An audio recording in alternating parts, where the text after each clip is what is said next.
Louis Vuitton, जो दुनिया के सबसे प्रतिष्ठित लग्जरी ब्रांडों में से एक के संस्थापक हैं, ने अपनी यात्रा 1821 में फ्रांस के जुरा क्षेत्र के एक छोटे से गांव वंचे में शुरू की।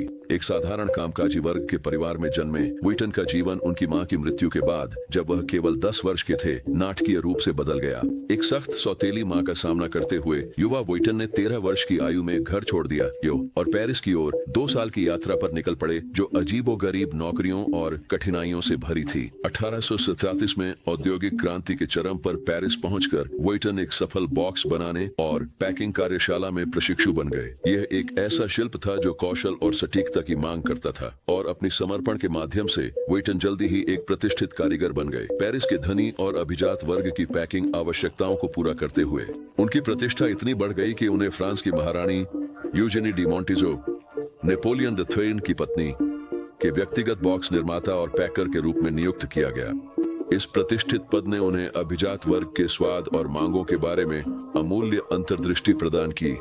1854 में अपनी प्रतिष्ठा और अनुभव का लाभ उठाते हुए लुई वुइटन ने पेरिस में रियू नेव डेस कैपुसिन पर अपनी खुद की कार्यशाला खोली।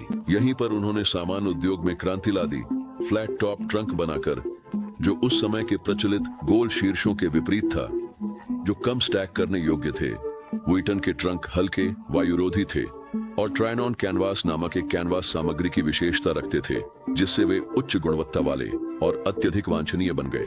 इन नवाचारी ट्रंकों की मांग केवल बढ़ती गई और 1868 में उन्होंने अपने क्रांतिकारी ट्रंकों को बाजार में पेश किया, जिससे उन्हें अपार सफलता मिली। हालांकि उनके डिजाइन इतने लोकप्रिय थे कि जल्द ही उनकी नकल की जाने लगी। इसके जवाब में 1836 में लुई वुइटन और उनके बेटे जॉर्ज ने नकली बनाने का मुकाबला करने के लिए क्रांतिकारी लॉक सिस्टम पेश किया।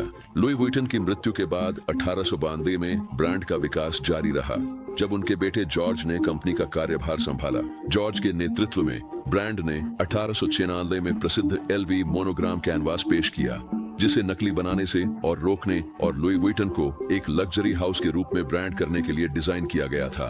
20वीं सदी के दौरान लुई वुइटन ने वैश्विक स्तर पर विस्तार करना जारी रखा, लग्जरी फैशन का एक प्रमुख हिस्सा बन गया, जिसमें लग्जरी ट्रंक और चमड़े के सामान से लेकर रेडी टू वियर, जूते, घड़ियां, आभूषण, सहायक उपकरण, धूप के चश्मे और किताबें शामिल थीं।